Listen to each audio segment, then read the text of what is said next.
D'accord. Le chapitre numéro 2, ça va être le chapitre numéro principe de la thermodynamique. Principe de la thermodynamique.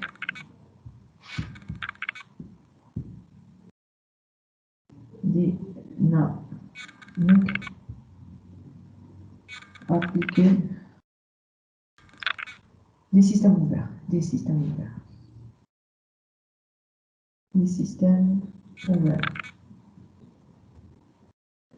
Et là, on avait défini un système fermé comme une enceinte dans laquelle on a généralement une enceinte dans laquelle on enfermait un fluide, enfermé dans une enceinte, et le fluide dans cette enceinte, il subissait des transformations, des transformations, soit c'était des compressions, soit des détentes, soit des échauffements, soit des refroidissements, ainsi de suite. Là, les cycles qu'on a traités à la fin du module, c'était ça, c'était des cycles. Et on a vu des cycles classiques, des cycles usuels, c'est-à-dire les cycles qui chaufferont bzaf, donc usuellement à l'ouaqi, tels que par exemple les cycles le moteur essence, le moteur diesel, le cycle Carnot qui est un cycle théorique, d'accord. Et généralement, pour la première année, on évite de parler parce qu'il y a plusieurs cycles, il y a plein de cycles, d'accord. On ne fait pas tous les cycles, mais une fois qu'on connaît, on a les principes on sait traiter un cycle, on sait traiter toute forme de cycle, d'accord. On a une transformation de base classique, on a de transformation de après, tout cycle qui est constitué de ces différentes transformations, on a des cycles de transformation de base, des 4. À chaque fois qu'on a des cycles avec 4 transformations de base, sachez que réellement, il y a des cycles qui sont beaucoup plus compliqués que ça, avec 6 transformations, ainsi de suite. D'accord. Il peut y avoir plus de transformations par rapport à ce qu'on a vu. D'accord. Et on les traitait tous sous forme d'un système fermé qui subissait l'ensemble de transformations pour faire un cycle. D'accord. Là, on va abandonner les systèmes fermés, on ne va plus les traiter, d'accord. Et on va traiter les systèmes ouverts. Pourquoi on va traiter les systèmes ouverts? Parce que c'est la réalité. Généralement, même le moteur essence, ou le cycle Baudot-Rochat, ou le cycle diesel qu'on avait traité l'année dernière, comme un système fermé, réellement, il n'est pas un système fermé, c'est un système ouvert, puisqu'on avait défini un système ouvert, la comme un système dans lequel on avait de la matière qui rentrait. Donc, on supposait que le système, c'est un système défi, la matière qui rentre, une matière qui rentre et une matière qui sort. On est bien d'accord. Donc, une matière qui rentre, une matière qui sort. La définition est valable pour les systèmes ouverts. On a le moteur essence, le moteur essence, on a fait en démonstration, on trouve tous les pistons, comment ça bouge, les transformations dans chaque piston, ainsi de suite. L'avantage des cycles de Baudot-Rochat et diesel, et même d'autres cycles, comme je disais, qu'on n'avait pas l'occasion de voir, que ce sont des cycles qu'on peut traiter, ce sont des systèmes qu'on peut traiter à la fois comme des systèmes fermés, comme on peut le traiter comme des systèmes ouverts. Pourquoi? Parce qu'on a la particularité, quand on traitait sous forme de système fermé, qu'une bonne partie des transformations de base dans un cycle de moteur de Baudot-Rochat, le piston reste fermé. Le cylindre plutôt, les fils de la transformation des fils, le fluide qui va monter, qui va descendre et que la combustion, la détente le cylindre, ainsi de suite. Trois transformations sur 4, les transformations sur 4, le cylindre il est fermé. Les superpistonnés, le cylindre il est fermé. Donc, il y a une approche pour traiter à des systèmes sous forme de système fermé. Or que réellement, ce n'est pas le cas. C'est-à-dire, si on prend le moteur, réellement, c'est un système qui est ouvert. Pourquoi? Parce qu'il y a une introduction de la matière qui est de l'air, et le gasoil, il y a une sortie de matière, les échappements, les gaz d'échappement, les qui rejoignent, les que tu vois dans la voiture, que tu vois dans le pot d'échappement.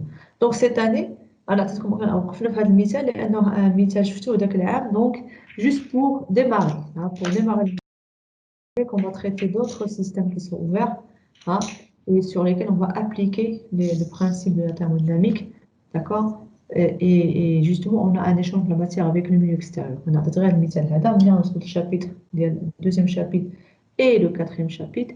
Là, on va vraiment s'épanouir pour voir et voir des systèmes industriels hein, donc, qu'on peut traiter facilement, hein, donc d'une manière très simplifiée. Hein, et pour lesquels on peut justement appliquer soit les premiers principes de la thermodynamique ou bien les relations qu'on a découvert l'année dernière, c'est-à-dire à travers les relations de Maillard, ainsi de suite, euh, la loi des gaz parfaits, tout ça. Donc, on va voir le premier principe, deuxième principe, ainsi de suite. Il y a plusieurs relations qu'on peut appliquer, intégrer pour finalement constituer un modèle thermodynamique de tel système. D'accord?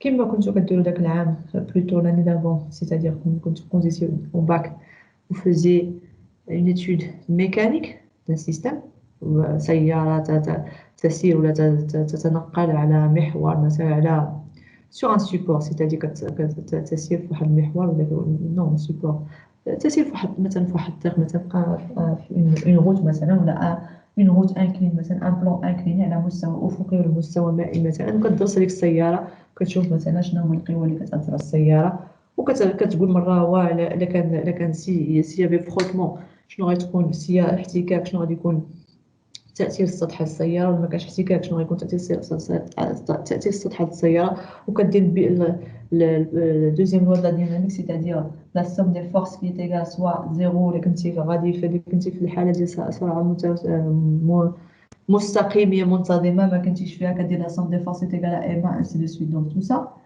هذا كنتو كديروا في سكون ابل اون étude mécanique يعني دراسة ميكانيكية par rapport aux forces des forces qui sont appliquées ou qu'on exerce sur un système. Là, on va faire la même chose cette année, c'est-à-dire on va cette fois-ci appliquer, on a plutôt, au lieu d'appliquer une étude mécanique, on va faire une étude thermodynamique. C'est-à-dire on va regarder quelles sont les énergies qui rentrent et qui sortent dans un système. C'est le cas qu'on va voir le cas des systèmes ouverts. Donc on va appliquer le premier principe qui est considéré comme un bilan énergétique. Je le rappelle encore une fois, on chauffe en détail, ne vous inquiétez pas. Hein. On chauffe le deuxième système, le deuxième principe de la thermodynamique appliqué au système ouvert. Ce qu'il faut retenir que à partir de la séance prochaine, donc à la séance, on va rappeler un petit peu le premier principe, on va rappeler les relations qui sont qu'on peut générer avec le premier principe pour chaque cas de figure, c'est-à-dire pour chaque type de transformation qui me donne avec la on va juste les rappeler. Mais attention, à partir de la séance prochaine, on va ne considérer que des systèmes ouverts. Et, puisqu'on va considérer que des systèmes ouverts, le premier principe de la thermodynamique et le deuxième principe de la thermodynamique qu'on a vu l'année dernière ne sont plus valables. Ne sont plus valables à partir de la semaine prochaine. C'est-à-dire, on va donner une nouvelle forme pour ces premiers principes. Donc, l'expression que tu te glaces, D de U est égal à W plus Q, elle est plus valable cette année. Hein. Elle est plus valable cette année. Pourquoi? Parce que le fait qu'on considère qu'on a une introduction de la matière, cela fait que cette loi change. On va exprimer un premier principe, c'est-à-dire un bilan énergétique. Parce que le premier principe, le bilan énergétique, le bilan des énergies, c'est-à-dire il comptabilise les énergies qui rentrent et qui sortent. L'énergie interne, la variation d'énergie interne d'un système entre un instant initial et un instant final, c'est finalement soit un échange de travail ou de chaleur ou bien des deux. D'accord? Soit un échange de travail, soit un échange de chaleur. Hein? Cette année, puisqu'on va travailler avec des systèmes ouverts, donc on va travailler avec des courants de matière, c'est-à-dire on va considérer que j'ai une masse qui un système non, on va considérer des flux de matière, des débits. Hein, des débits, c'est-à-dire des M points, c'est-à-dire des D de M par rapport à DT. Une quantité de masse par unité de temps, un débit. C'est des débits, ça c'est un débit, c'est l'expression de débit massique. On va traiter des débits. علاش لأن في l'industrie ولا même في الموتور ملي كيدخل كندخل أنا ملي كندخل l'air ولا كندخل le gasoil كندخله sous forme d'un débit, un écoulement, ça coule. Donc quand ça coule, puisque ça coule, donc il n'est pas stagnant, puisque ça coule, c'est-à-dire il faut avoir la quantité que je fais écouler par unité de temps. Il faut avoir cette information. Hein. Donc, qu'est-ce que j'ai fait? Écouler. Combien de matière j'ai fait écouler par unité de temps? Donc, je parle de débit, soit débit massif ou la débit volumique. La combinaison, il est très simple. C'est juste un rapport de densité massique. C'est un détail. Mais ce qu'il faut retenir, c'est que j'introduis des débits. J'introduis des quantités de la matière par unité de temps. Je parle de débit. D'accord? Puisque c'est un écoulement. Hein, c'est un écoulement, c'est-à-dire une matière qui s'écoule, hein, l'organe d'IALI, le système d'IALI. Donc, ce que je comptabilise, c'est le compteur. Là, un compteur, un compteur et qui va me compter. Qu'est-ce qu'il va me compter? Il va me compter un débit. C'est pour ça qu'on installe des débitmètres. Chez l'industrie nationale, vous aurez l'occasion, Inch'Allah, dans votre PFE, pour intégrer comment on appelle ça, des systèmes industriels, soit à l'OCP ou ailleurs. Hein, vous allez voir pour ceux, surtout ceux qui font attention et qui souhaitent suivre leur production de leur process, vous allez voir qu'il y a des bimètres qui sont installés un peu partout pour justement comptabiliser la quantité de matière qui rentre dans le système parce qu'on a un écoulement. تزيد كيكون عندي في البروسيس ديالي وغادي يخرج وغادي يتحول وغنمشي لونيتي واحده اخرى غنصوب منه الزبده الحليب جاي من اونيتي وغنمشي ندير لونيتي غنصوب منه الدميه كريمي ولا كريمي غنصوب منه les pasteurisés, on sort nos danos, on sort nos gervais, on sort tous les produits laitiers, tout cela qui agit à travers, avec des débits. Donc tout cela, je le fais véhiculer dans le système, dans l'unité industrielle, hein, sous forme de débit. D'accord? C'est pour ça on commence à étudier quelque chose avec on va dire, des relations simples pour justement aller vers des choses qui sont mais compliquées, mais qui sont plus réalistes, hein, vraiment qui représentent ce qui se passe dans la réalité. C'est ça l'objectif. هذا هو l'objectif. Là, شفتوا حتى في الميكانيك مثلا des solides اللي عندكم هذا العام ذاك العام بديتو بميكانيك du point, c'est-à-dire vous considérez que vos objets sont sous forme d'un point. Hein, donc vous ne regardiez pas, on négligeait l'effet de 3D d'un objet. Or que cette année,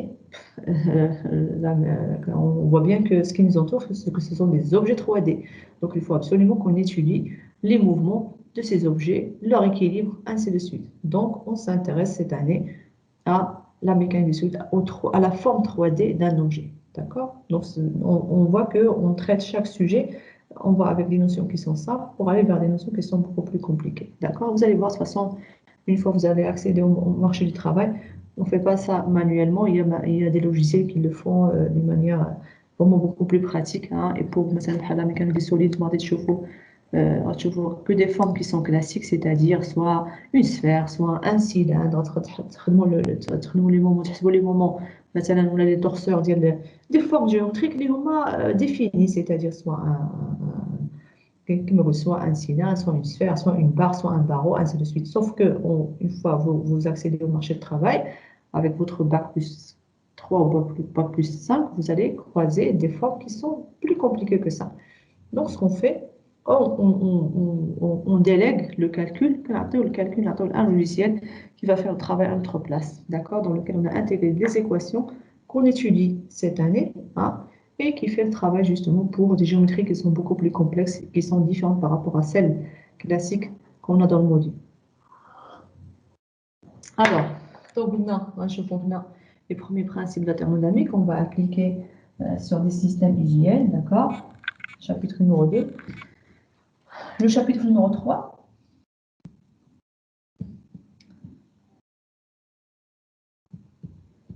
ça va être plutôt les propriétés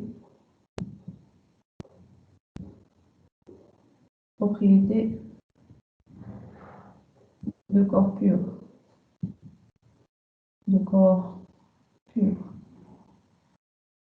Particulièrement,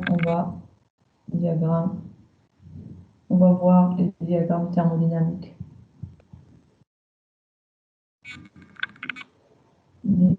dynamique. L'oxygène à la sortie, je vais me retrouver avec SO2. Donc, là, le mélange, c'est pas un mélange pur. On est bien d'accord, c'est pas un mélange, c'est pas un corps pur. On ne peut pas le considérer comme un corps pur. Donc, on va aller trop liés à la famille que je vais traiter dans ce chapitre. D'accord? C'est bien. Donc, vous connaissez ce que c'est la notion de corps pur. Maintenant, pourquoi on va s'intéresser à ces propriétés de corps pur? Pourquoi on a dédié un chapitre rien que pour l'étude des corps purs? Est-ce que vous avez une idée? Alors, donc on va s'intéresser aux propriétés des corps purs. De un, parce que une propriété, c'est que leur comportement se ressemble. يعني كلهم كيتشابهوا تقريبا في les comportements ديالهم. يعني quand je dis comportement, c'est-à-dire quand tu fais varier la pression, par exemple, le volume va varier avec pratiquement la même relation. Ou là, une équation de la même forme. Il va varier avec une relation de la même forme. D'accord? Ils ont tous un comportement qui est similaire. Moi, je vois le comportement à travers les diagrammes thermodynamiques. Les diagrammes thermodynamiques, ce sont des diagrammes dans lesquels qui apportent des informations par rapport à ces gaz qui ont été principalement constitués avec des expériences, de l'expérience, hein, d'expérience qui a pu nous aider à établir ces diagrammes et qui comportent maintenant des informations par rapport à ces gaz. Je vous donne un exemple maintenant. H2O maintenant, donc vous connaissez une information que vous connaissez qui est très courante chez tout le monde, c'est que par exemple, euh, la température maintenant, de l'eau, l'eau s'évapore comme vous le savez, à 100 degrés. On est bien d'accord. Sauf que quand tu montes en montagne, par exemple, en montagne, lorsqu'on va monter en pression, par exemple, donc quand tu me dis 100 degrés, c'est pour un bar qui est la pression atmosphérique. D'accord? Sache que si ma pression augmente, si la pression augmente, et bien la température dont j'aurai besoin, ou la température à laquelle le changement de phase de vaporisation va se faire, augmentera également. Juste avant, je donne juste une valeur comme ça. Si ma pression est de bar, par exemple, là, l'eau va s'évaporer à 120 degrés, par exemple. D'accord? Donc, c'est la pression température de vaporisation de 100 degrés, moi je te dis pour un bar. Maintenant, je vais compléter cette information, je vais te dire pour un bar. Attention, ce n'est pas le cas pour toutes les pressions. Donc, pour chaque pression, la température de changement de phase est différente. D'accord? Donc, pour les corps purs, il y a une relation entre la pression et la température de changement de phase. Le changement de phase. انتوا دابا كنهضروا على الشونجمون دو فاز دو فابوريزاسيون اللي كتعرفوا اللي هو اللي زعما اللي كتشوفوا يوميا mais sachez que c'est valable aussi pour les autres changements de phase comme on va le voir. Donc il y a une relation entre la pression et la température de phase. La relation هذه on a fait des expériences pour étaler sa forme. Qu'est-ce que c'est cette fonction là? Qu'est-ce que c'est cette relation? On lui a donné une expression donc il y a soit qu'il y a différentes relations. Donc, chaque scientifique il a établi de la relation en fonction des démarches lidales, les démarches expérimentales qu'il a fait. Donc, on peut trouver une relation de la forme A plus B sur T. Hein. Il y a une autre relation avec A et B constantes, et on a défini ces constantes. P est égal à A exponentielle B sur T, et ainsi de suite. Donc, chacun il a trouvé une forme de cette relation. Il a établi des équations. Donc, juste pour revenir à ce qu'il faut retenir, c'est que les corps purs, ils ont pratiquement le même comportement. Ils réagissent avec les mêmes comportements par rapport vis-à-vis des variations des différentes variables. Et on va regarder, on va voir un peu en détail ces corps purs, d'accord? Et on va travailler justement. On va se permettre sur le diagramme thermodynamique. Donc, il y a la première utilité qui nous a fait pour laquelle on va travailler ce chapitre. Donc, الهدف الأول c'est que علاش ولا كيفاش c'est parce que des corps qui se ressemblent beaucoup donc نقدروا كلهم نجمعوا في une seule famille ونشوفوا en même temps نشوفوا مرة واحدة هذه وحدة. ثانية c'est parce que deux corps purs qui nous intéressent essentiellement, ils ont beaucoup d'applications en industrie. Il y a deux types de fluides, deux types de fluides, voilà, parce qu'ils peuvent avoir l'état gaz ou bien l'état liquide qui nous intéressent spécialement. Et ces deux fluides, on a le H2O, oui, الماء مرة أخرى. Donc, الماء تبعنا H2O, donc H2O pratiquement surtout sous sa forme vapeur. Il y a beaucoup d'applications industrielles où on a la présence de la vapeur d'eau. Donc la vapeur d'eau parce que très utilisée en industrie, mais très, très utilisée. On n'avait pas eu l'occasion d'accéder à des industries, à des usines, là, des process, mais sachez que la vapeur est très utilisée en industrie pour plusieurs raisons, parce que c'est un produit qui n'est pas cher, c'est un produit qui transporte bien l'énergie. On appelle ça un fluide caloporteur.